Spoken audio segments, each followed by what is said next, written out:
2018 मार्च का महीना। फेसबुक के हेडक्वार्टर्स में एक अजीब सी शांति थी।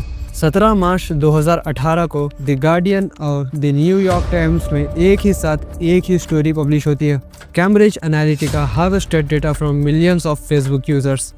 इसी दिन फेसबुक के शेयर्स गिरने शुरू हो जाते हैं। सिर्फ कुछ ही घंटों में मार्क जुकरबर्ग की नेटवर्थ लगभग $6 बिलियन से कम होती है और फिर मार्क जुकरबर्ग गायब हो जाता है। कोई प्रेस कॉन्फ्रेंस नहीं, कोई एक्सप्लेनेशन नहीं, जैसे कोई जानता हो कि ये सिर्फ एक स्कैंडल नहीं था, अब ये पूरा सिस्टम एक्सपोज हो चुका है।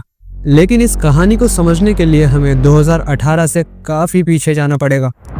2004 मार्क जुकरबर्ग हार्वर्ड के एक हॉस्टल में फेसबुक लॉन्च करते हैं। ओरिजिनल आइडिया सिंपल था, लोग अपनी फोटोज शेयर करें, फ्रेंड्स से कनेक्ट रहें। शुरू के दिनों में फेसबुक की एक ही टैगलाइन थी, move fast and break things. Growth सबसे इम्पोर्टेंट थी एंड प्राइवेसी, इसको तो हम बाद में देख लेंगे। फेसबुक धीरे धीरे सिर्फ एक सोशल नेटवर्क नहीं रहा, वो डेटा कलेक्शन मशीन भी बन गया। आप क्या लाइक करते हो, किस पे गुस्सा आता है, किस चीज से डर लगता है, आप किस चीज पे रुक के देखते हो, फेसबुक सब रिकॉर्ड करने लगा। 2010 के बाद एक चीज क्लियर हो चुकी थी, फेसबुक लोगों को सिर्फ कनेक्ट नहीं कर रहा था, फेसबुक लोगों को अंडरस्टैंड करता था। और यहीं से पॉलिटिक्स की एंट्री होती है। 2013 से 2014 के बीच एक academic researcher Alexander Kogan Facebook के प्लेटफॉर्म पर एक ऐप बनाता है।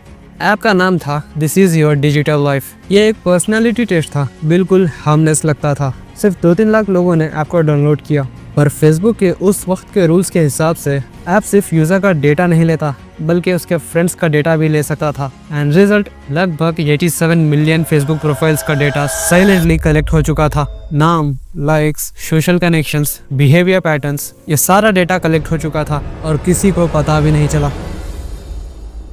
अब यहाँ पर एंट्री होती है एक कंपनी की, कैम्ब्रिज एनालिटिका। कैम्ब्रिज एनालिटिका कोई टेक स्टार्टअप नहीं थी, वो एक पॉलिटिकल कंसल्टिंग फर्म थी। इस कंपनी को फंड कर रहे थे अमेरिकन बिलियनियर और बोर्ड में एक ऐसा नाम था जो बाद में व्हाइट हाउस तक पहुंचता है, स्टीव बैनन। उनका बिलीव सिंपल था, पॉलिटिक्स में लोग लॉजिक से वोट नहीं देते, लोग इमोशन से वोट देते हैं, फियर, एंगर, आइडेंटिटी। और फेसबुक का डेटा ये इमोशंस को मैप करने का परफेक्ट टूल बन चुका था। 2014 से 2015 तक कैम्ब्रिज एनालिटिका डेटा को सिर्फ एनालाइज नहीं कर रहा था, वो लोगों के लिए साइकोलॉजिकल प्रोफाइल्स बना रहा था। हर एक यूजर को कैटेगरीज में डाला जाता है, एंशियस, एंग्री, कंजर्वेटिव, नेशनलिस्ट, और फिर हर एक कैटेगरी को अलग मैसेज दिखाया जाता है। ये पब्लिक एड्स नहीं थे, ये माइक्रो टारगेटेड मैसेजेस थे। 2 लोग साइड बाय साइड बैठे हो सकते थे, पर उनके फेसबुक फीड्स बिल्कुल अलग ही रियलिटी दिखा रहे होते थे। फिर आता है 2016, यूनाइटेड स्टेट्स में प्रेसिडेंशियल इलेक्शंस हो रहे होते हैं, Donald Trump versus Hillary Clinton. Cambridge Analytica Trump campaign के साथ काम करती रही। उनका काम स्पीचेस लिखना नहीं था, उनका काम पोस्टर्स बनाना नहीं था, उनका काम था लोगों के दिमाग के वीक पॉइंट्स ढूंढना। किसी को इमिग्रेशन का डर दिखाया गया, किसी को गन राइट्स का गुस्सा और किसी को आइडेंटिटी का खतरा, और सब कुछ फेसबुक के थ्रू होता रहा।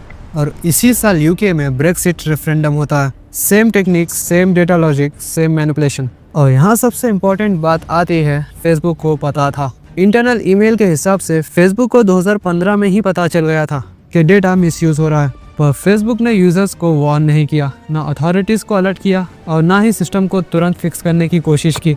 सिर्फ एक चीज की, कैम्ब्रिज एनालिटिका को क्वाइटली बैन कर दिया। पब्लिक को कुछ नहीं बताया, क्योंकि अगर सच बाहर आता तो एक सवाल उठता, अगर डेटा इतनी आसानी से मिसयूज हो सकता है तो डेमोक्रेसी कहाँ गई। 2018 क्रिस्टोफर विली नाम का एक आदमी सामने आता है, कैम्ब्रिज एनालिटिका का फॉर्मर एम्प्लॉय।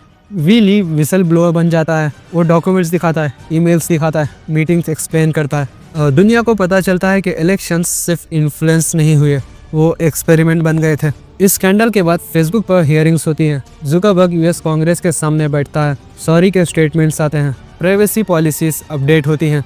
पर एक चीज़ आज भी चेंज नहीं हुई, बिजनेस मॉडल। फेसबुक आज भी अटेंशन सेल करता है, बिहेवियर प्रेडिक्ट करता है, एंगेजमेंट मैक्सिमाइज करता है। इस कहानी का सबसे अनकंफर्टेबल पार्ट ये है, कैम्ब्रिज एनालिटिका एक एक्सपेक्टेशन नहीं था, वो सिर्फ एक एग्जाम्पल था। जब डेटा पावर बन जाता है तो पॉलिटिक्स उसे नेचुरली यूज करेंगी।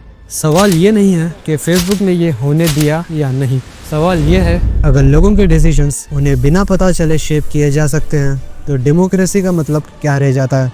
ये वीडियो फेसबुक के खिलाफ नहीं है, ना ही टेक्नोलॉजी के खिलाफ है, ये वीडियो सिर्फ एक वार्निंग है। हिस्ट्री में पहली बार इतनी डिटेल्ड ह्यूमन बिहेवियर डेटा इतनी इजीली एक्सेसिबल हुआ। और जब पावर और डाटा मिलते हैं तो वेपन बनाना सिर्फ एक टाइम का सवाल रह जाता है। फेसबुक ने डेमोक्रेसी डिस्ट्रॉय नहीं की, लेकिन उसने ये दिखाया कि डेमोक्रेसी कितनी फ्रेगाइल हो सकती है। ये कहानी 2018 पर ख़त्म नहीं होती, ये हर उस इलेक्शन के साथ चल रही है जहां लोग सोचते हैं कि उनका डिसीजन सिर्फ उनका अपना है, और शायद पूरी तरह से नहीं।